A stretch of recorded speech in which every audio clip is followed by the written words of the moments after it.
ಓಂ ಶಾಂತಿ. ಮಧುರಾತಿ ಮಧುರ ಶಿವ ಪರಮಾತ್ಮ ತಂದೆಯ ಮಧುರ ಮಹಾವಾಕ್ಯವನ್ನು ಕೇಳೋಣ. ಇಂದಿನ ಮುರಳಿಯ ದಿನಾಂಕವಾಗಿದೆ 28/3/2026. ಪ್ರಾತಃ ಮುರಳಿ ಬಾಪ್ದಾದ ಮಧುಬನ್. ಮಧುರ ಮಕ್ಕಳೇ, ಪ್ರತಿಯೊಬ್ಬರ ಪಾಪವನ್ನು ಹೀರುವಂತಹ ಬಹಳ ಒಳ್ಳೆಯ ಬ್ಲಾಟಿಂಗ್ ಪೇಪರ್ ಒಬ್ಬ ಶಿವ ತಂದೆಯಾಗಿದ್ದಾರೆ. ಬ್ಲಾಟಿಂಗ್ ಪೇಪರ್ ಅಂತ ಹೇಳಿದರೆ ಪೇಪರ್ ಮೇಲೆ ಬರೆಯುವಾಗ ಇಂಕು ಜಾಸ್ತಿ ಆಗಿತ್ತು ಅಂದರೆ ಅದನ್ನು ಪ್ರೆಸ್ ಮಾಡಿ ತೆಗೆಯೋದಕ್ಕೆ ಒಂದು ಪೇಪರ್ನ ಉಪಯೋಗಿಸ್ತಾರೆ. ಆ ಪೇಪರಿಗೆ ಬ್ಲಾಟಿಂಗ್ ಪೇಪರ್ ಅಂತ ಹೇಳ್ತಾರೆ. ಶಿವಬಾಬಾ ಕೂಡ ಹಾಗೆ ನಮ್ಮೆಲ್ಲರ ಪಾಪವನ್ನು ಹೀರುವಂಥವರು ಅಂತ ಶಿವಬಾಬಾ ಇವತ್ತು ತಿಳಿಸ್ತಾ ಇದ್ದಾರೆ. ಪ್ರಶ್ನೆಯಾಗಿದೆ, ಆತ್ಮದಲ್ಲಿ ಎಲ್ಲದಕ್ಕಿಂತ ಆಳವಾದ ಕಲೆಯು ಯಾವುದಾಗಿದೆ? ಅದನ್ನು ಕಳೆಯಲು ಯಾವ ಪರಿಶ್ರಮ ಪಡುತ್ತೀರಿ? ಉತ್ತರ, ಆತ್ಮದಲ್ಲಿ ದೇಹಾಭಿಮಾನದ ಬಹಳ ಆಳವಾದ ಕಲೆಯುಂಟಾಗಿದೆ. ಪದೇ ಪದೇ ಯಾವುದೇ ದೇಹದಾರಿಯ ನಾಮರೂಪದಲ್ಲಿ ಸಿಕ್ಕಿ ಹಾಕಿಕೊಳ್ಳುತ್ತದೆ. ತಂದೆಯನ್ನು ನೆನಪು ಮಾಡದೆ ದೇಹದಾರಿಗಳನ್ನು ನೆನಪು ಮಾಡುತ್ತಿರುತ್ತದೆ. ಒಬ್ಬರು ಇನ್ನೊಬ್ಬರ ಮನಸ್ಸಿಗೆ ದುಃಖ ಕೊಡುತ್ತಾರೆ. ಈ ಕಲೆಯನ್ನು ಅಳಿಸಲು ದೇಹಿ ಅಭಿಮಾನಿಯಾಗುವ ಪರಿಶ್ರಮ ಪಡಿ.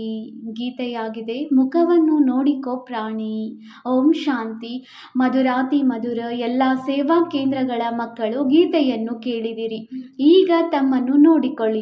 ಎಷ್ಟು ಪುಣ್ಯವಾಗಿದೆ ಮತ್ತು ಎಷ್ಟು ಪಾಪವು ಕಳೆದಿದೆ. ಇಡೀ ಪ್ರಪಂಚದಲ್ಲಿ ಸಾಧು ಸಂತ ಮೊದಲಾದವರೆಲ್ಲರೂ ಹೇ ಪತಿತ ಪಾವನ ಎಂದು ಕರೆಯುತ್ತಾರೆ. ಒಬ್ಬರೇ ಪತಿತರಿಂದ ಪಾವನರನ್ನಾಗಿ ಮಾಡುವ ತಂದೆಯಾಗಿದ್ದಾರೆ. ಉಳಿದೆಲ್ಲರಲ್ಲಿ ಪಾಪವಿದೆ. ಇದನ್ನಂತೂ ನೀವು ತಿಳಿದುಕೊಂಡಿದ್ದೀರಿ. ಆತ್ಮದಲ್ಲಿಯೇ ಪಾಪವಿದೆ, ಪುಣ್ಯವು ಆತ್ಮದಲ್ಲಿದೆ. ಆತ್ಮವೇ ಪಾವನ, ಆತ್ಮವೇ ಪತಿತವಾಗುತ್ತದೆ. ಇಲ್ಲಿ ಎಲ್ಲ ಆತ್ಮರು ಪತಿತರಾಗಿದ್ದಾರೆ. ಪಾಪಗಳ ಕಲೆಯುಂಟಾಗಿದೆ, ಆದ್ದರಿಂದ ಪಾಪಾತ್ಮನೆಂದು ಹೇಳಲಾಗುತ್ತದೆ. ಈಗ ಪಾಪವು ಕಳೆಯುವುದಾದರೂ ಹೇಗೆ? ಯಾವುದೇ ವಸ್ತುವಿನ ಮೇಲೆ ಶಾಹಿ ಅಥವಾ ತೈಲವು ಬಿದ್ದರೆ ಅದರ ಮೇಲೆ ಬ್ಲಾಟಿಂಗ್ ಪೇಪರನ್ನು ಇಡುತ್ತಾರೆ. ಅದು ಎಲ್ಲವನ್ನು ಹೀರಿಕೊಳ್ಳುತ್ತದೆ. ಈಗ ಎಲ್ಲ ಮನುಷ್ಯರು ಒಬ್ಬರನ್ನು ನೆನಪು ಮಾಡುತ್ತಾರೆ, ಏಕೆಂದರೆ ಅವರೇ ಬ್ಲಾಟಿಂಗ್ ಪೇಪರ್ ಆಗಿದ್ದಾರೆ, ಪತಿತ ಪಾವನನಾಗಿದ್ದಾರೆ. ಅವರೊಬ್ಬರ ವಿನಃ ಮತ್ಯಾರೂ ಬ್ಲಾಟಿಂಗ್ ಪೇಪರ್ ಆಗಲು ಸಾಧ್ಯವಿಲ್ಲ. ಮನುಷ್ಯರಂತೂ ಜನ್ಮ ಜನ್ಮಾಂತರದಿಂದ ಗಂಗಾ ಸ್ನಾನ ಮಾಡುತ್ತಾ ಇನ್ನೂ ಪತಿತರಾಗಿದ್ದಾರೆ. ಪತಿತರನ್ನು ಪಾವನ ಮಾಡುವವರು ಒಬ್ಬರೇ ಶಿವ ತಂದೆಯು ಬ್ಲಾಟಿಂಗ್ ಪೇಪರ್ ಆಗಿದ್ದಾರೆ. ಅವರು ಅತಿ ಚಿಕ್ಕ ಬಿಂದುವಾಗಿದ್ದಾರೆ. ಎಲ್ಲರ ಪಾಪವನ್ನು ನಷ್ಟ ಮಾಡುತ್ತಾರೆ. ಯಾವ ಯುಕ್ತಿಯಿಂದ? ಕೇವಲ ಹೇಳುತ್ತಾರೆ, ನಾನು ಬ್ಲಾಟಿಂಗ್ ಪೇಪರನ್ನು ನೆನಪು ಮಾಡಿ. ನಾನಂತೂ ಚೈತನ್ಯವಾಗಿದ್ದೇನೆ ಅಲ್ಲವೇ? ನಿಮಗೆ ಮತ್ಯಾವುದೇ ಕಷ್ಟವನ್ನು ಕೊಡುವುದಿಲ್ಲ. ನೀವಾತ್ಮರು ಬಿಂದು, ತಂದೆಯು ಬಿಂದುವಾಗಿದ್ದಾರೆ. ತಿಳಿಸುತ್ತಾರೆ, ಕೇವಲ ನನ್ನನ್ನು ನೆನಪು ಮಾಡಿದರೆ ನಿಮ್ಮ ಎಲ್ಲ ಪಾಪಗಳು ಕಳೆಯುತ್ತವೆ. ಈಗ ಪ್ರತಿಯೊಬ್ಬರೂ ತಮ್ಮ ಹೃದಯದಿಂದ ಕೇಳಿಕೊಳ್ಳಿ, ನೆನಪಿನಿಂದ ಎಷ್ಟು ಪಾಪಗಳು ಕಳೆದಿವೆ ಮತ್ತು ಇನ್ನೆಷ್ಟು ಪಾಪವು ಉಳಿದಿದೆ. ಇದು ತಿಳಿಯುವುದು ಹೇಗೆ? ಅನ್ಯರಿಗೂ ಸಹ ಮಾರ್ಗವನ್ನು ತಿಳಿಸುತ್ತಾ ಇರಿ. ಒಬ್ಬ ಬ್ಲಾಟಿಂಗ್ ಪೇಪರ್ ತಂದೆಯನ್ನು ನೆನಪು ಮಾಡಿ. ಎಲ್ಲರಿಗೆ ಈ ಸಲಹೆಯನ್ನು ಕೊಡುವುದು ಒಳ್ಳೆಯದಲ್ಲವೇ? ಇದು ಸಹ ಆಶ್ಚರ್ಯವಾಗಿದೆ. ಯಾರಿಗೆ ಸಲಹೆ ಕೊಡುತ್ತಾರೆಯೋ ಅವರಂತೂ ತಂದೆಯನ್ನು ನೆನಪು ಮಾಡುವುದರಲ್ಲಿ ತೊಡಗಿಬಿಡುತ್ತಾರೆ ಮತ್ತು ಸಲಹೆಯನ್ನು ಕೊಡುವವರು ನೆನಪು ಮಾಡುವುದಿಲ್ಲ. ಆದ್ದರಿಂದ ಪಾಪಗಳು ತುಂಡಾಗುವುದಿಲ್ಲ. ಪತಿತ ಪಾವನನೆಂದು ಒಬ್ಬರಿಗೆ ಹೇಳಲಾಗುತ್ತದೆ. ಅನೇಕ ಪಾಪಗಳಾಗಿದೆ. ಕಾಮದ ಪಾಪ, ದೇಹಾಭಿಮಾನದ ಪಾಪವಂತೂ ಮೊದಲ ನಂಬರಿನ ಪಾಪವಾಗಿದೆ. ಇದು ಎಲ್ಲದಕ್ಕಿಂತ ಕೆಟ್ಟದ್ದಾಗಿದೆ. ಈಗ ತಂದೆ ತಿಳಿಸುತ್ತಾರೆ, ದೇಹಿ ಅಭಿಮಾನಿಯಾಗಿ ಎಷ್ಟು ನನ್ನೊಬ್ಬನನ್ನೇ ನೆನಪು ಮಾಡುತ್ತೀರೋ ಅಷ್ಟು ನಿಮ್ಮಲ್ಲಿ ಹಿಡಿದಿರುವ ತುಕ್ಕು ಭಸ್ಮವಾಗುವುದು. ಆದ್ದರಿಂದ ನೆನಪು ಮಾಡಬೇಕು. ಅನ್ಯರಿಗೂ ಈ ಮಾರ್ಗವನ್ನು ತಿಳಿಸಬೇಕಾಗಿದೆ. ಎಷ್ಟು ಅನ್ಯರಿಗೆ ತಿಳಿಸುತ್ತೀರೋ ಅಷ್ಟು ನಿಮ್ಮದು ಕಲ್ಯಾಣವಾಗುವುದು. ಈ ಉದ್ಯೋಗದಲ್ಲಿಯೇ ತೊಡಗಿರಿ. ಅನ್ಯರಿಗೂ ಇದನ್ನು ತಿಳಿಸಿ. ತಂದೆಯನ್ನು ನೆನಪು ಮಾಡಿದರೆ ಪುಣ್ಯಾತ್ಮರಾಗಿ ಬಿಡುತ್ತೀರಿ. ಪತಿತ ಪಾವನನು ಒಬ್ಬರೇ ಆಗಿದ್ದಾರೆ ಎಂದು ಅನ್ಯರಿಗೂ ಇದನ್ನು ತಿಳಿಸುವುದು ನಿಮ್ಮ ಕರ್ತವ್ಯವಾಗಿದೆ. ಬಲೆ, ನೀವು ಜ್ಞಾನ ನದಿಗಳು ಅನೇಕರಿದ್ದೀರಿ, ಆದರೆ ನೀವು ಎಲ್ಲರಿಗೆ ಹೇಳುತ್ತೀರಿ, ಒಬ್ಬ ತಂದೆಯನ್ನು ನೆನಪು ಮಾಡಿ. ಅವರೊಬ್ಬರೇ ಪತಿತ ಪಾವನನಾಗಿದ್ದಾರೆ. ಅವರದು ಬಹಳ ಮಹಿಮೆ ಇದೆ. ಜ್ಞಾನ ಸಾಗರನು ಅವರೇ ಆಗಿದ್ದಾರೆ. ಆ ಒಬ್ಬ ತಂದೆಯನ್ನು ನೆನಪು ಮಾಡುವುದು ದೇಹಿ ಅಭಿಮಾನಿಯಾಗಿರುವುದೊಂದೇ ಕಷ್ಟದ ಮಾತಾಗಿದೆ. ತಂದೆಯು ಕೇವಲ ನಿಮಗಾಗಿ ಹೇಳುವುದಿಲ್ಲ. ತಂದೆಯ ಬುದ್ಧಿಯಲ್ಲಿ ಎಲ್ಲ ಸೇವಾ ಕೇಂದ್ರಗಳ ಮಕ್ಕಳಿದ್ದಾರೆ. ತಂದೆಯು ಎಲ್ಲ ಮಕ್ಕಳನ್ನು ನೋಡುತ್ತಾರಲ್ಲವೇ? ಎಲ್ಲಿ ಒಳ್ಳೆಯ ಸೇವಾದಾರಿ ಮಕ್ಕಳಿರುತ್ತಾರೆ ಅಲ್ಲಿ ತಂದೆಯ ಗಮನ ಹೋಗುತ್ತದೆ. ಶಿವ ತಂದೆಯ ಹೂದೋಟವಲ್ಲವೇ? ಎಲ್ಲಿ ಒಳ್ಳೆಯ ಹೂ ಇರುವುದೋ ಅವರನ್ನು ತಂದೆಯು ನೆನಪು ಮಾಡುತ್ತಾರೆ. ಸಾಹುಕಾರ ವ್ಯಕ್ತಿಗೆ 4-5 ಮಂದಿ ಮಕ್ಕಳಿದ್ದರೆ ಯಾರು ಹಿರಿಯ ಮಗನಾಗಿರುವರೋ ಅವರನ್ನು ನೆನಪು ಮಾಡುತ್ತಾರೆ. ಹೂಗಳಲ್ಲಿಯೂ ಅನೇಕ ಪ್ರಕಾರವಿದೆಯಲ್ಲವೇ? ಅಂದಾಗ ತಂದೆಯೂ ಸಹ ತಮ್ಮ ದೊಡ್ಡ ಹೂದೋಟಗಳನ್ನು ನೆನಪು ಮಾಡುತ್ತಾರೆ. ಯಾರಿಗಾದರೂ ಈ ಮಾರ್ಗವನ್ನು ತಿಳಿಸುವುದು ಸಹಜವಾಗಿದೆ. ಒಬ್ಬ ಶಿವ ತಂದೆಯನ್ನು ನೆನಪು ಮಾಡಿ ಅವರೇ ಪತಿತ ಪಾವನನಾಗಿದ್ದಾರೆ. ಸ್ವಯಂ ಹೇಳುತ್ತಾರೆ, ನನ್ನನ್ನು ನೆನಪು ಮಾಡಿದರೆ ನಿಮ್ಮ ಪಾಪಗಳು ಭಸ್ಮವಾಗುತ್ತವೆ. ಇಡೀ ಪ್ರಪಂಚಕ್ಕಾಗಿ ಎಷ್ಟು ಒಳ್ಳೆಯ ಬ್ಲಾಟಿಂಗ್ ಪೇಪರ್ ಆಗಿದ್ದಾರೆ. ಎಲ್ಲರೂ ಅವರನ್ನೇ ನೆನಪು ಮಾಡುತ್ತಾರೆ. ಶಿವ ತಂದೆಯನ್ನು ನೆನಪು ಮಾಡಿ ಎಂದು ಯಾರಿಗಾದರೂ ಈ ಮಾರ್ಗವನ್ನು ತಿಳಿಸುವುದು ಬಹಳ ಸಹಜವಾಗಿದೆ. ತಂದೆಯು ಯುಕ್ತಿಯನ್ನು ತಿಳಿಸಿದ್ದಾರೆ. ನನ್ನನ್ನು ನೆನಪು ಮಾಡಿದರೆ ನಿಮ್ಮಲ್ಲಿರುವ ದೇಹಾಭಿಮಾನದ ಕಲೆಗಳು ಮಾಯವಾಗುತ್ತವೆ. ದೇಹಿ ಅಭಿಮಾನಿಯಾಗುವುದು ಪರಿಶ್ರಮವಿದೆ. ತಂದೆಗೆ ಯಾರೂ ಸತ್ಯವನ್ನು ತಿಳಿಸುವುದಿಲ್ಲ. ಕೆಲವರು ಚಾರ್ಟ್ ಬರೆದು ಕಳುಹಿಸುತ್ತಾರೆ, ಮತ್ತೆ ಸುಸ್ತಾಗಿ ಬಿಡುತ್ತಾರೆ. ಇದು ಉನ್ನತ ಗುರಿಯಾಗಿದೆ. ಮಾಯೆಯು ಒಮ್ಮೆಲೆ ನಶೆಯನ್ನು ಹಾರಿಸಿಬಿಡುತ್ತದೆ. ಆಗ ಬರೆಯುವುದನ್ನೇ ಬಿಟ್ಟು ಬಿಡುತ್ತಾರೆ. ಅರ್ಧ ಕಲ್ಪದ ದೇಹಾಭಿಮಾನವಿದೆ, ಅದು ಕಳೆಯುವುದೇ ಇಲ್ಲ. ತಂದೆಯು ತಿಳಿಸುತ್ತಾರೆ, ಕೇವಲ ಇದೇ ವ್ಯಾಪಾರವನ್ನು ಮಾಡುತ್ತಾ ಇರಿ. ತಂದೆಯನ್ನು ನೆನಪು ಮಾಡಿ ಮತ್ತು ಅನ್ಯರಿಗೂ ಮಾಡಿಸಿ. ಎಲ್ಲದಕ್ಕಿಂತ ಶ್ರೇಷ್ಠ ವ್ಯಾಪಾರವೂ ಇದಾಗಿದೆ. ಯಾರು ಸ್ವಯಂ ನೆನಪು ಮಾಡುವುದಿಲ್ಲವೋ ಅವರು ಈ ವ್ಯಾಪಾರವನ್ನು ಮಾಡುವುದಿಲ್ಲ. ತಂದೆಯ ನೆನಪು ಯೋಗ ಅಗ್ನಿಯಾಗಿದೆ. ಇದರಿಂದಲೇ ಪಾಪಗಳು ಭಸ್ಮವಾಗುತ್ತವೆ. ಆದ್ದರಿಂದಲೇ ತಂದೆಯು ಕೇಳುತ್ತಾರೆ, ಪಾಪವು ಎಲ್ಲಿಯವರೆಗೆ ಭಸ್ಮವಾಗಿದೆ? ತಂದೆಯನ್ನು ಎಷ್ಟು ನೆನಪು ಮಾಡುತ್ತೀರೋ ಅಷ್ಟು ಖುಷಿಯ ನಶೆಯೇರುವುದು. ಪ್ರತಿಯೊಬ್ಬರ ಮನಸ್ಸನ್ನು ಅರಿತುಕೊಳ್ಳಬಹುದು. ಅನ್ಯರನ್ನು ಸಹ ಅವರ ಸೇವೆಯಿಂದಲೇ ಅರಿತುಕೊಳ್ಳಬಹುದು. ಅನ್ಯರಿಗೂ ಮಾರ್ಗವನ್ನು ತಿಳಿಸುತ್ತಾರೆ. ತಂದೆಯನ್ನು ನೆನಪು ಮಾಡಿ ಅವರು ಪತಿತ ಪಾವನನಾಗಿದ್ದಾರೆ. ಇಲ್ಲಿ ಇದಂತೂ ಪತಿತ ತಮೋಪ್ರಧಾನ ಪ್ರಪಂಚವಾಗಿದೆ. ಎಲ್ಲ ಆತ್ಮರು ಮತ್ತು ಶರೀರ ತಮೋಪ್ರಧಾನವಾಗಿದೆ. ಈಗ ಹಿಂತಿರುಗಿ ಹೋಗಬೇಕಾಗಿದೆ. ಅಲ್ಲಿ ಎಲ್ಲ ಆತ್ಮರು ಪವಿತ್ರರಾಗಿರುತ್ತಾರೆ. ಯಾವಾಗ ಪವಿತ್ರರಾಗುವಿರೋ ಆಗಲೇ ಮನೆಗೆ ಹೋಗುವಿರಿ. ಅನ್ಯರಿಗೂ ಸಹ ಇದೇ ಮಾರ್ಗವನ್ನು ತೋರಿಸಬೇಕು. ತಂದೆಯಂತೂ ಬಹಳ ಸಹಜ ಯುಕ್ತಿಗಳನ್ನು ತಿಳಿಸುತ್ತಾರೆ. ಶಿವ ತಂದೆಯನ್ನು ನೆನಪು ಮಾಡಿ ಇದೇ ಬ್ಲಾಟಿಂಗ್ ಪೇಪರನ್ನು ಇಟ್ಟುಕೊಳ್ಳಿ. ಆಗ ಎಲ್ಲ ಪಾಪಗಳನ್ನು ಹೀರಿಬಿಡುತ್ತದೆ. ನಿಮ್ಮ ವಿಕರ್ಮಗಳು ವಿನಾಶವಾಗುತ್ತವೆ. ಪಾವನರಾಗುವುದು ಮೂಲ ಮಾತಾಗಿದೆ. ಮನುಷ್ಯರು ಪತಿತರಾಗಿದ್ದಾರೆ. ಆದ್ದರಿಂದಲೇ ಹೇ ಪತಿತ ಪಾವನ, ಬಂದು ಎಲ್ಲರನ್ನೂ ಪಾವನ ಮಾಡಿ ಜೊತೆ ಕರೆದುಕೊಂಡು ಹೋಗಿ ಎಂದು ಕರೆಯುತ್ತಾರೆ. ಎಲ್ಲ ಆತ್ಮರನ್ನು ಪಾವನ ಮಾಡಿ ಕರೆದುಕೊಂಡು ಹೋಗುತ್ತಾರೆಂದು ಬರೆಯಲ್ಪಟ್ಟಿದೆ. ನಂತರ ಯಾವುದೇ ಪತಿತ ಆತ್ಮನೂ ಇರುವುದಿಲ್ಲ. ತಂದೆಯು ಇದನ್ನು ತಿಳಿಸಿದ್ದಾರೆ. ಮೊಟ್ಟ ಮೊದಲಿಗೆ ಸ್ವರ್ಗವಾಸಿಗಳೇ ಬರುತ್ತಾರೆ. ತಂದೆಯು ಎಲ್ಲರಿಗಾಗಿ ಔಷಧಿಯನ್ನು ಕೊಡುತ್ತಾರೆ. ಯಾರು ಸಿಕ್ಕಿದರೂ ಅವರಿಗೆ ಇದೇ ಔಷಧಿಯನ್ನು ಕೊಡಿ. ನೀವು ತಂದೆಯ ಬಳಿ ಹೋಗಲು ಬಯಸುತ್ತೀರಿ, ಆದರೆ ಆತ್ಮವು ಪತಿತನಾಗಿದೆ. ಆದ್ದರಿಂದ ಹೋಗಲು ಸಾಧ್ಯವಿಲ್ಲ. ಪಾವನರಾಗಿ ಆಗ ಮನೆಗೆ ಹೋಗುವಿರಿ. ಹೇ ಆತ್ಮರೇ, ನನ್ನನ್ನು ನೆನಪು ಮಾಡಿರಿ. ಆಗ ನಾನು ಕರೆದುಕೊಂಡು ಹೋಗುತ್ತೇನೆ. ಮತ್ತೆ ಅಲ್ಲಿಂದ ನಿಮ್ಮನ್ನು ಸುಖದಲ್ಲಿ ಕಳುಹಿಸುತ್ತೇನೆ. ನಂತರ ಯಾವಾಗ ಹಳೆಯ ಪ್ರಪಂಚವಾಗುವುದೋ ಆಗ ನೀವು ದುಃಖವನ್ನು ಪಡೆಯುತ್ತೀರಿ. ನಾನು ಯಾರಿಗೂ ದುಃಖವನ್ನು ಕೊಡುವುದಿಲ್ಲ. ಪ್ರತಿಯೊಬ್ಬರೂ ತಮ್ಮನ್ನು ನೋಡಿಕೊಳ್ಳಿ. ನಾನು ನೆನಪು ಮಾಡುತ್ತೇನೆಯೇ? ಎಷ್ಟು ನೆನಪು ಮಾಡುತ್ತೀರೋ ಅಷ್ಟು ಖುಷಿಯ ನಶೆಯೇರುವುದು. ಇದು ಎಷ್ಟು ಸಹಜ ಔಷಧಿಯಾಗಿದೆ. ಇದನ್ನು ಯಾವುದೇ ಸಾಧು ಸಂತ ಮೊದಲಾದವರು ತಿಳಿದುಕೊಂಡಿಲ್ಲ. ಇದು ಎಲ್ಲಿಯೂ ಬರೆಯಲ್ಪಟ್ಟಿಲ್ಲ. ಸಂಪೂರ್ಣ ಹೊಸ ಮಾತಾಗಿದೆ. ಪಾಪಗಳ ಖಾತೆಯು ಶರೀರದಲ್ಲಿ ಅಂಟಿಲ್ಲ. ಇಷ್ಟು ಚಿಕ್ಕ ಆತ್ಮ ಬಿಂದುವಿನಲ್ಲಿಯೇ ಎಲ್ಲ ಪಾತ್ರವೂ ಅಡಕವಾಗಿದೆ. ಆತ್ಮವು ಪತಿತವಾದಾಗ ಅದು ಶರೀರದ ಮೇಲೂ ಪ್ರಭಾವ ಬೀರುತ್ತದೆ. ಆತ್ಮವು ಪಾವನವಾಗಿ ಬಿಟ್ಟರೆ ಶರೀರವು ಪವಿತ್ರವಾಗಿರುವುದೇ ಸಿಗುತ್ತದೆ. ಆತ್ಮವೇ ದುಃಖ ಸುಖಿಯಾಗುತ್ತದೆ. ಶರೀರಕ್ಕೆ ಪೆಟ್ಟು ಬಿದ್ದರೆ ಆತ್ಮಕ್ಕೆ ದುಃಖದ ಅನುಭೂತಿಯಾಗುತ್ತದೆ.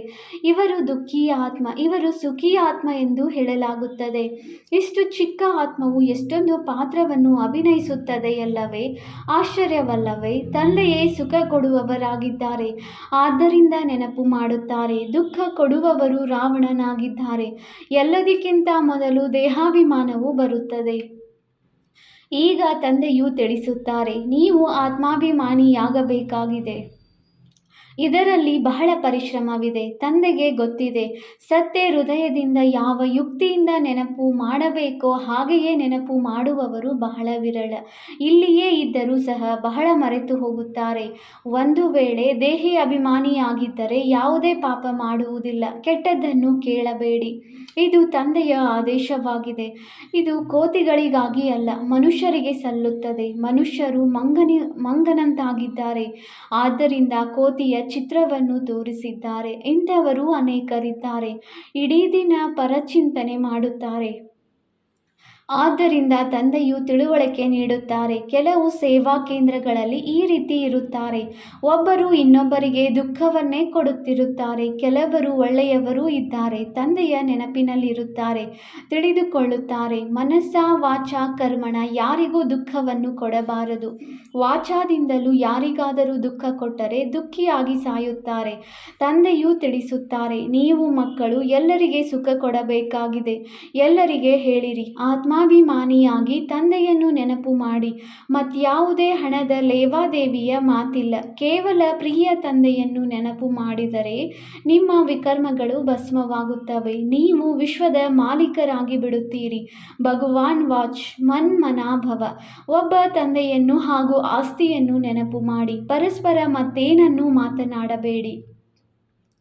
ಕೇವಲ ತಂದೆಯನ್ನು ನೆನಪು ಮಾಡಿ ಅನ್ಯರ ಕಲ್ಯಾಣ ಮಾಡಿ. ನಿಮ್ಮ ಸ್ಥಿತಿಯು ಈ ರೀತಿ ಮಧುರವಾಗಿರಲಿ. ಯಾರೇ ಬಂದು ನೋಡಿದರೂ ಸಹ ತಂದೆಯು ಮಕ್ಕಳು ಬ್ಲಾಟಿಂಗ್ ಪೇಪರ್ ಆಗಿದ್ದಾರೆಂದು ಹೇಳುವಂತಿರಲಿ. ಇನ್ನೂ ಆ ಸ್ಥಿತಿ ಇಲ್ಲ. ತಂದೆಯೊಂದಿಗೆ ಯಾರಾದರೂ ಕೇಳಿದರೆ ಹೇಳಬಲ್ಲರು, ಬ್ಲಾಟಿಂಗ್ ಪೇಪರ್ ಏನು? ಇನ್ನೂ ಕಾಗದವೇ ಆಗಿಲ್ಲ. ತಂದೆಯು ಎಲ್ಲ ಸೇವಾ ಕೇಂದ್ರಗಳ ಮಕ್ಕಳಿಗೆ ತಿಳಿಸುತ್ತಾರೆ. ಬಾಂಬೆ, ಕಲ್ಕತ್ತಾ, ದೆಹಲಿ ಎಲ್ಲ ಜಾಗಗಳಲ್ಲಿ ಮಕ್ಕಳಿದ್ದಾರಲ್ಲವೇ ಬಾಬಾ, ಇಂಥವರು ಬಹಳ ತೊಂದರೆ ಕೊಡುತ್ತಾರೆಂದು ದೂರು ಬರುತ್ತದೆ. ಪುಣ್ಯಾತ್ಮರನ್ನಾಗಿ ಮಾಡುವ ಬದಲು ಇನ್ನೂ ಪಾಪಾತ್ಮರನ್ನಾಗಿ ಮಾಡಿಬಿಡುತ್ತಾರೆ. ತಂದೆಯೊಂದಿಗೆ ಕೇಳಿದರೆ ಕೂಡಲೇ ತಿಳಿಸಬಲ್ಲರು. ಶಿವ ತಂದೆಯಂತೂ ಎಲ್ಲವನ್ನೂ ತಿಳಿದುಕೊಂಡಿದ್ದಾರೆ. ಅವರ ಬಳಿ ಎಲ್ಲರ ಎಲ್ಲ ಲೆಕ್ಕಾಚಾರವಿದೆ. ಈ ತಂದೆಯೂ ಸಹ ತಿಳಿಸಬಲ್ಲರು. ಎಲ್ಲವೂ ಚಹರೆಯಿಂದಲೇ ಅರ್ಥವಾಗುತ್ತದೆ. ಇವರು ತಂದೆಯ ನೆನಪಿನಲ್ಲಿ ಮಸ್ತರಾಗಿದ್ದಾರೆ. ಇವರ ಚಹರೆಯೇ ಖುಷಿಯಿಂದ ದೇವತೆಗಳ ತರಹವಿದೆ. ಆತ್ಮವು ಖುಷಿಯಾಗಿದ್ದರೆ ಶರೀರವು ಸಹ ಖುಷಿಯಾಗಿ ಕಾಣುತ್ತದೆ. ಶರೀರಕ್ಕೆ ದುಃಖವಾದರೆ ಆತ್ಮಕ್ಕೂ ದುಃಖದ ಅನುಭವವಾಗುತ್ತದೆ. ಒಂದು ಮಾತನ್ನು ಎಲ್ಲರಿಗೂ ತಿಳಿಸುತ್ತಾ ಇರಿ. ಶಿವ ತಂದೆಯೂ ತಿಳಿಸುತ್ತಾರೆ, ನನ್ನನ್ನು ನೆನಪು ಮಾಡಿದರೆ ನಿಮ್ಮ ಪಾಪಗಳು ವಿನಾಶವಾಗುತ್ತವೆ. ಅವರು ಕೃಷ್ಣ ಭಗವಾನ್ ವಾಚ್ ಎಂದು ಬರೆದಿದ್ದಾರೆ. ಕೃಷ್ಣನಂತೂ ಅನೇಕರು ನೆನಪು ಮಾಡುತ್ತಾರೆ, ಆದರೆ ಪಾಪವಂತೂ ಕಳೆಯುವುದೇ ಇಲ್ಲ. ಇನ್ನೂ ಪತಿತರಾಗಿ ಬಿಟ್ಟಿದ್ದಾರೆ. ಯಾರನ್ನು ನೆನಪು ಮಾಡಬೇಕು? ಪರಮಾತ್ಮನ ರೂಪವೇನೆಂದು ಅವರಿಗೆ ತಿಳಿದೇ ಇಲ್ಲ. ಒಂದು ವೇಳೆ ಸರ್ವವ್ಯಾಪಿ ಎಂದು ಹೇಳಿದರೂ ಸಹ ಹೇಗೆ ಆತ್ಮವು ನಕ್ಷತ್ರವಾಗಿದೆಯೋ ಹಾಗೆಯೇ ಪರಮಾತ್ಮನೂ ಸಹ ನಕ್ಷತ್ರ ಸಮಾನವಾಗಿದ್ದಾರೆ. ಏಕೆಂದರೆ ಆತ್ಮವೇ ಪರಮಾತ್ಮನೆಂದು ಹೇಳಿಬಿಡುತ್ತಾರೆ. ಅಂದ ಮೇಲೆ ಈ ಲೆಕ್ಕದಿಂದಲೂ ಸಹ ತಂದೆಯು ಬಿಂದುವಾದರು. ಚಿಕ್ಕ ಬಿಂದುವು ಪ್ರವೇಶ ಮಾಡುತ್ತದೆ. ಎಲ್ಲ ಬಿಂದುಗಳಿಗೆ ಹೇಳುತ್ತಾರೆ, ಮಕ್ಕಳೇ ನನ್ನೊಬ್ಬನನ್ನೇ ನೆನಪು ಮಾಡಿ. ಕರ್ಮೇಂದ್ರಿಯಗಳ ಮೂಲಕ ಮಾತನಾಡುತ್ತಾರೆ. ಆತ್ಮವು ಕರ್ಮೇಂದ್ರಿಯಗಳಿಲ್ಲದೆ ಶಬ್ದ ಮಾಡಲು ಸಾಧ್ಯವಿಲ್ಲ. ನೀವು ಇದನ್ನು ಹೇಳಬಲ್ಲಿರಿ. ಆತ್ಮ ಪರಮಾತ್ಮನ ರೂಪವು ಒಂದೇ ಆಗಿದೆಯಲ್ಲವೇ? ಪರಮಾತ್ಮನಿಗೆ ದೊಡ್ಡ ರೂಪವೆಂದು ಹೇಳಲು ಸಾಧ್ಯವಿಲ್ಲ. ತಂದೆಯು ತಿಳಿಸುತ್ತಾರೆ, ನಾನು ಸಹ ಬಿಂದುವಾಗಿದ್ದೇನೆ, ಆದರೆ ನಾನು ಪತಿತ ಪಾವನನಾಗಿದ್ದೇನೆ ಮತ್ತು ನೀವೆಲ್ಲ ಆತ್ಮರು ಪತಿತರಾಗಿದ್ದೀರಿ. ಇದು ನೇರ ಮಾತಾಗಿದೆ. ಈಗ ದೇಹಿ ಅಭಿಮಾನಿಯಾಗಿ ತಂದೆಯಾದ ನನ್ನನ್ನು ನೆನಪು ಮಾಡಿ. ಅನ್ಯರಿಗೂ ಮಾರ್ಗವನ್ನು ತಿಳಿಸಿ. ನಾನು ಎರಡೇ ಶಬ್ದಗಳನ್ನು ಹೇಳುತ್ತೇನೆ, ಮನ್ಮನಾಭವ. ನಂತರ ಸ್ವಲ್ಪ ವಿಸ್ತಾರದಲ್ಲಿ ತಿಳಿಸುತ್ತೇನೆ. ಇವು ರೆಂಬೆ ಕೊಂಬೆಗಳಾಗಿವೆ. ಮೊದಲು ಸತೋಪ್ರಧಾನ, ಸತೋ ರಜೋ ತಮೋದಲ್ಲಿ ಬರುತ್ತೀರಿ. ಪಾಪಾತ್ಮರಾಗುವುದರಿಂದ ಎಷ್ಟೊಂದು ಕಲೆಗಳು ಉಂಟಾಗುತ್ತವೆ. ಆ ಕಲೆಗಳನ್ನು ಅಳಿಸುವುದಾದರೂ ಹೇಗೆ? ಗಂಗಾ ಸ್ನಾನ ಮಾಡಿದರೆ ಪಾಪವು ಕಳೆಯುವುದೆಂದು ಅವರು ತಿಳಿದುಕೊಳ್ಳುತ್ತಾರೆ, ಆದರೆ ಅದು ಶಾರೀರಿಕ ಸ್ನಾನವಾಗಿದೆ. ಆತ್ಮವು ತಂದೆಯನ್ನು ನೆನಪು ಮಾಡುವುದರಿಂದಲೇ ಪಾವನವಾಗಲು ಸಾಧ್ಯ. ಇದಕ್ಕೆ ನೆನಪಿನ ಯಾತ್ರೆ ಎಂದು ಹೇಳಲಾಗುತ್ತದೆ. ಎಷ್ಟು ಸಹಜ ಮಾತಾಗಿದೆ. ಇದನ್ನು ತಂದೆಯು ಪ್ರತಿನಿತ್ಯವೂ ತಿಳಿಸುತ್ತಿರುತ್ತಾರೆ. ಗೀತೆಯಲ್ಲಿಯೂ ಸಹ ಇದನ್ನೇ ಒತ್ತು ಕೊಟ್ಟು ಹೇಳಿದ್ದಾರೆ. ಮನ್ಮನಾಭವ. ಆಸ್ತಿಯಂತೂ ಸಿಕ್ಕೇ ಸಿಗುವುದು. ಕೇವಲ ನನ್ನನ್ನು ನೆನಪು ಮಾಡಿರಿ, ಆಗ ಪಾಪಗಳು ಕಳೆಯುವವು. ತಂದೆಯು ಅವಿನಾಶಿ ಬ್ಲಾಟಿಂಗ್ ಪೇಪರ್ ಅಲ್ಲವೇ? ತಂದೆಯು ತಿಳಿಸುತ್ತಾರೆ, ನನ್ನನ್ನು ನೆನಪು ಮಾಡುವುದರಿಂದ ನೀವು ಪಾವನರಾಗಿ ಬಿಡುತ್ತೀರಿ ಮತ್ತು ರಾವಣನು ಪತಿತರನ್ನಾಗಿ ಮಾಡುತ್ತಾನೆ ಅಂದಾಗ ಇಂತಹ ತಂದೆಯನ್ನು ನೆನಪು ಮಾಡಬೇಕಲ್ಲವೇ? ಇಂಥವರು ಇದ್ದಾರೆ, ಯಾರು ನೆನಪು ಮಾಡುವುದೇ ಇಲ್ಲ, ಅವರ ಗತಿ ಏನಾಗುವುದು? ಆದ್ದರಿಂದ ತಂದೆಯು ತಿಳಿಸುತ್ತಾರೆ, ಮಕ್ಕಳೇ, ಮತ್ತೆಲ್ಲ ಮಾತುಗಳನ್ನು ಬಿಟ್ಟುಬಿಡಿ. ಕೇವಲ ಒಂದು ಮಾತೇನೆಂದರೆ ಆತ್ಮಾಭಿಮಾನಿಯಾಗಿ ನನ್ನನ್ನು ನೆನಪು ಮಾಡಿ ಸಾಕು. ಇದಂತೂ ನಿಮಗೆ ತಿಳಿದಿದೆ. ಆತ್ಮವು ಒಂದು ಶರೀರವನ್ನು ಬಿಟ್ಟು ಇನ್ನೊಂದನ್ನು ತೆಗೆದುಕೊಳ್ಳುತ್ತದೆ. ಆತ್ಮವೇ ಸುಖ ದುಃಖವನ್ನು ಅನುಭವಿಸುತ್ತದೆ. ಎಂದೂ ಸಹ ಒಬ್ಬರು ಇನ್ನೊಬ್ಬರ ಮನಸ್ಸನ್ನು ದುಃಖಿಯನ್ನಾಗಿ ಮಾಡಬಾರದು. ಒಬ್ಬರು ಇನ್ನೊಬ್ಬರಿಗೆ ಸುಖ ಕೊಡಬೇಕು. ಇದೇ ನಿಮ್ಮ ವ್ಯಾಪಾರವಾಗಿದೆ. ಅನೇಕರು ಒಬ್ಬರು ಇನ್ನೊಬ್ಬರಿಗೆ ದುಃಖವನ್ನೇ ಕೊಡುತ್ತಿರುತ್ತಾರೆ. ಒಬ್ಬರು ಇನ್ನೊಬ್ಬರ ದೇಹದಲ್ಲಿ ಸಿಲುಕಿರುತ್ತಾರೆ. ಇಡೀ ದಿನ ಒಬ್ಬರು ಇನ್ನೊಬ್ಬರನ್ನು ನೆನಪು ಮಾಡುತ್ತಿರುತ್ತಾರೆ. ಮಾಯೆಯೂ ಸಹ ತೀಕ್ಷ್ಣವಾಗಿದೆ. ತಂದೆಯ ಹೆಸರನ್ನು ತೆಗೆದುಕೊಳ್ಳುವುದಿಲ್ಲ. ಆದ್ದರಿಂದ ತಂದೆಯು ತಿಳಿಸುತ್ತಾರೆ, ಮಕ್ಕಳೇ, ದೇಹಿ ಅಭಿಮಾನಿ ಭವ. ಜ್ಞಾನವು ಬಹಳ ಸಹಜವಾಗಿದೆ, ನೆನಪೇ ಬಹಳ ಕಷ್ಟವಾಗಿದೆ. ಆ ಜ್ಞಾನವಾದರೆ 15-20 ವರ್ಷಗಳವರೆಗೆ ಓದುತ್ತಾರೆ. ಎಷ್ಟೊಂದು ವಿಷಯಗಳು ಇರುತ್ತವೆ. ಈ ಜ್ಞಾನವು ಬಹಳ ಸಹಜವಾಗಿದೆ. ನಾಟಕದ ಬಗ್ಗೆ ಅರಿತುಕೊಳ್ಳುವುದು ಒಂದು ಕಥೆಯಾಗಿದೆ. ಮುರುಳಿಯನ್ನು ಓದಿ ಹೇಳುವುದು ದೊಡ್ಡ ಮಾತಲ್ಲ. ನೆನಪಿನದೇ ಬಹಳ ಪರಿಶ್ರಮವಾಗಿದೆ. ತಂದೆಯು ಹೇಳುತ್ತಾರೆ, ಡ್ರಾಮಾ. ಆದರೂ ಪುರುಷಾರ್ಥ ಮಾಡುತ್ತಾ ಇರಿ. ತಂದೆಯನ್ನು ನೆನಪು ಮಾಡಿರಿ. ಆಗ ಯೋಗಾಗ್ನಿಯಿಂದ ನಿಮ್ಮ ಪಾಪಗಳು ಭಸ್ಮವಾಗುತ್ತದೆ. ಒಳ್ಳೊಳ್ಳೆಯ ಮಕ್ಕಳು ಇದರಲ್ಲಿ ಅನುತ್ತೀರ್ಣರಾಗುತ್ತಾರೆ. ಒಳ್ಳೆಯದು, ಮಧುರಾತಿ ಮಧುರ. ಅಗಲಿ ಹೋಗಿ ಮರಳಿ ಸಿಕ್ಕಿರುವ ಮಕ್ಕಳ ಪ್ರತಿ ಮಾತಾಪಿತ ಬಾಪ್ದಾದಾರವರ ನೆನಪು, ಪ್ರೀತಿ ಹಾಗೂ ಸುಪ್ರಭಾತ. ಆತ್ಮಿಕ ಮಕ್ಕಳಿಗೆ ಆತ್ಮಿಕ ತಂದೆಯ ನಮಸ್ತೆ. ನಾವು ಆತ್ಮಿಕ ಮಕ್ಕಳಿಂದ ಆತ್ಮಿಕ ತಂದೆಗೆ ನೆನಪು, ಪ್ರೀತಿ ಹಾಗೂ ನಮಸ್ತೆ ನಮಸ್ತೆ ನಮಸ್ತೆ. ಧಾರಣೆಗಾಗಿ ಮುಖ್ಯ ಸಾರ ಪಾಯಿಂಟ್ ನಂಬರ್ 1.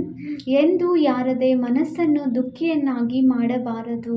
ಎಲ್ಲರಿಗೆ ಸುಖ ಕೊಡಬೇಕಾಗಿದೆ. ಒಬ್ಬ ತಂದೆಯ ನೆನಪಿನಲ್ಲಿದ್ದು ಅನ್ಯರಿಗೂ ನೆನಪು ತರಿಸಬೇಕಾಗಿದೆ. Point number 2. ಪಾಪಗಳ ಕಲೆಗಳನ್ನು ಅಳಿಸಲು ದೇಹಿ ಅಭಿಮಾನಿಯಾಗಿ ಅವಿನಾಶಿ ಬ್ಲಾಟಿಂಗ್ ಪೇಪರ್ ತಂದೆಯನ್ನು ನೆನಪು ಮಾಡಬೇಕಾಗಿದೆ. ಎಲ್ಲರ ಕಲ್ಯಾಣವಾಗುತ್ತಿರಲಿ. ಇಂತಹ ಮಧುರ ಸ್ಥಿತಿಯನ್ನು ಮಾಡಿಕೊಳ್ಳಬೇಕಾಗಿದೆ. ವರದಾನ: ತಮ್ಮ ಶ್ರೇಷ್ಠತೆಯ ಮೂಲಕ ನವೀನತೆಯ ಧ್ವಜಾರೋಹಣ ಮಾಡುವಂತಹ ಶಕ್ತಿ ಸ್ವರೂಪ ಭವ. ಈಗ ಸಮಯದ ಅನುಸಾರ, ಸಮೀಪತೆಯ ಅನುಸಾರ ಶಕ್ತಿ ರೂಪದ ಪ್ರಭಾವವನ್ನು ಅನ್ಯರ ಮೇಲೆ ಯಾವಾಗ ಪ್ರಭಾವ ಬೀರುತ್ತೀರಿ, ಆಗ ಅಂತಿಮ ಪ್ರತ್ಯಕ್ಷತೆಯನ್ನು ಸಮೀಪಕ್ಕೆ ತರಬಹುದು. ಹೇಗೆ ಸ್ನೇಹ ಹಾಗೂ ಸಹಯೋಗವನ್ನು ಪ್ರತ್ಯಕ್ಷಗೊಳಿಸಿದಿರಿ, ಹಾಗೆಯೇ ಇಂತಹ ಸೇವೆಯ ದರ್ಪಣದಲ್ಲಿ ಶಕ್ತಿ ರೂಪದ ಅನುಭವ ಮಾಡಿಸಿರಿ. ಯಾವಾಗ ತಮ್ಮ ಶ್ರೇಷ್ಠತೆಯ ಮೂಲಕ ಶಕ್ತಿ ರೂಪದ ನವೀನತೆಯ ಧ್ವಜಾರೋಹಣ ಮಾಡಿದಾಗಲೇ ಪ್ರತ್ಯಕ್ಷತೆಯಾಗುವುದು. ತಮ್ಮ ಶಕ್ತಿ ಸ್ವರೂಪದಿಂದ ಸರ್ವಶಕ್ತಿವಂತ ತಂದೆಯ ಸಾಕ್ಷಾತ್ಕಾರ ಮಾಡಿಸಿರಿ. ಸ್ಲೋಗನ್: ಮನಸ್ಸಿನಿಂದ ಶಕ್ತಿಗಳನ್ನು ಹಾಗೂ ಕರ್ಮದ ಮೂಲಕ ಗುಣಗಳ ದಾನ ಕೊಡುವುದೇ ಮಹಾದಾನವಾಗಿದೆ. ಅವ್ಯಕ್ತ ಸೂಚನೆ: ನಿಶ್ಚಯದ ಫೌಂಡೇಶನ್. ತಳಪಾಯವನ್ನು ಬಲಗೊಳಿಸಿ ಸದಾ ನಿರ್ಭಯ ಮತ್ತು ನಿಶ್ಚಿಂತರಾಗಿರಿ. ತಂದೆಗೆ ಮಕ್ಕಳಲ್ಲಿ ಪೂರ್ಣ ವಿಶ್ವಾಸವಿದೆ. ಈ ನನ್ನ ಮಕ್ಕಳು ವಿಘ್ನ ವಿನಾಶಕ ಆತ್ಮರಾಗಿದ್ದಾರೆ, ಪೂಜ್ಯ ಆತ್ಮರಾಗಿದ್ದಾರೆ. ಈ ಮಕ್ಕಳು ತಂದೆಗಿಂತಲೂ ಮುಂದೆ ಇದ್ದಾರೆ. ನಿಮಿತ್ತರಾಗಿರುವವರು ಸದಾ ತಂದೆಯನ್ನು ಸಹ ನಿಶ್ಚಿಂತರನ್ನಾಗಿ ಮಾಡುವವರಾಗಿದ್ದಾರೆ. ಸದಾ ಖುಷಿಯ ಸಮಾಚಾರವನ್ನು ತಿಳಿಸುವಂಥವರು ಪ್ರತಿಯೊಬ್ಬರೂ ವಿಶೇಷವಾಗಿದ್ದಾರೆ. ಸ್ವಯಂನಲ್ಲಿಯೂ ಇಂತಹ ವಿಶ್ವಾಸವಿಟ್ಟುಕೊಂಡು ಇದೇ ಸ್ಮೃತಿ ಸ್ವರೂಪದಲ್ಲಿದ್ದಾಗ ವಿಜಯಿಯಾಗಿ ಬಿಡುವಿರಿ. ಓಂ ಶಾಂತಿ.